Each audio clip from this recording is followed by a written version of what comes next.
বাংলার মানুষের দুর্ভাগ্য, সরকার পরিবর্তনের পর সাধারণ মানুষ আশা করে যে আমরা সুখে শান্তিতে আমরা থাকবো, সস্তার জিনিসপত্র কিনবো। আমাদের মহিউদ্দিন ভাই বলেছেন যে চাইলের দাম আজ কত দাঁড়াইছে। এই মুহূর্তে চাইলের দাম বস্তা প্রতি 100 টাকার বেশি কেন? এই সরকার কোনো পলিটিক্যাল গভর্নমেন্ট নয়, তবু দেখা যাচ্ছে যে এর ব্যবসায়ীদের বিরুদ্ধে তারা কোনো ব্যবস্থা নিতে অক্ষম। কী কারণে অক্ষম জানি না।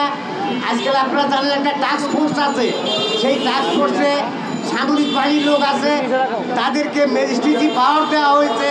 সেখানে বিভিন্ন এজেন্সির লোক আছে, তারা বিভিন্ন জায়গায় ঘোরাঘুরি করছে। এরপরেও দেখা যাচ্ছে বাজারে এর কোনো প্রতিফলন নাই। দুর্ভাগ্য হলো এদেশের বাংলার মানুষের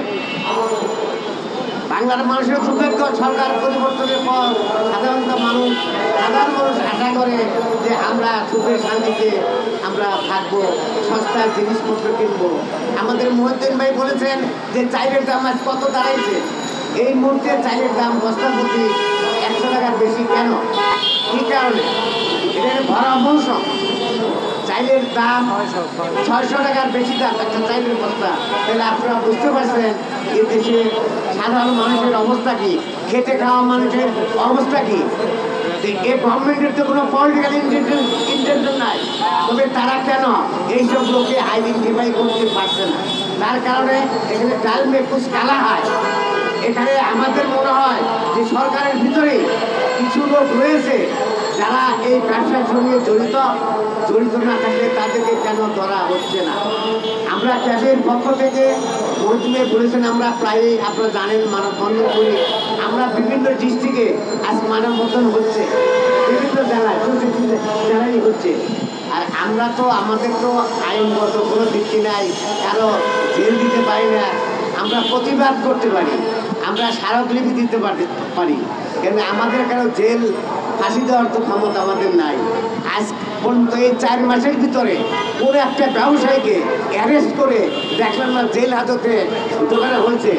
অথচ এদেশের অনেক লোক আজ জেলে জায়গা নাই, এবারও লোক ঢোকানো হচ্ছে জেলে জায়গা নাই।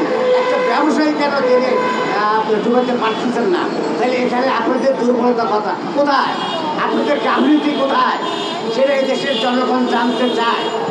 আমার কথা হচ্ছে ক্যাবের পক্ষ থেকে আমাদের আগন্ত্র আবেদন এই, আপনারা অতি সত্ত্বর বাজার মনিটরিং করুন, খুব জোরালোভাবে মনিটরিং করুন। আপনাদের যেসব এজেন্সি রয়েছে সেই সব এজেন্সি মাঠে লাগান, অন্য কাজে না লাগিয়ে এদেরকে বাজার মনিটরিং কাজে লাগান। আপনারা অনেক আইটেমের মহিউদ্দিন ভাই বলেছেন ট্যাক্স আপনি এক্সেমশন দিয়েছেন, রিবেট দিয়েছেন, জনগণের টাকা আপনারা রিবেট দিয়েছেন, কিন্তু জনগণ তো সে সুফল পাচ্ছে না। এর জবাব কিন্তু আপনাদেরকে একদিন দিতে হবে। জনগণের টাকা আপনারা এক্সেমশন করছেন, আপনারা আলুর দাম কমিয়ে দিয়েছেন, পেঁয়াজের দাম ইম্পোর্টের কমিয়ে দিয়েছেন এবং অনেক ট্যাক্স কমিয়ে দিয়েছেন। তারপরেও এদেশের জনগণ সে সুফল পাচ্ছে না। কেন পাচ্ছে না? এটা কি আপনারা কোনোদিন ইনভেস্টিগেশন করে দেখেছেন?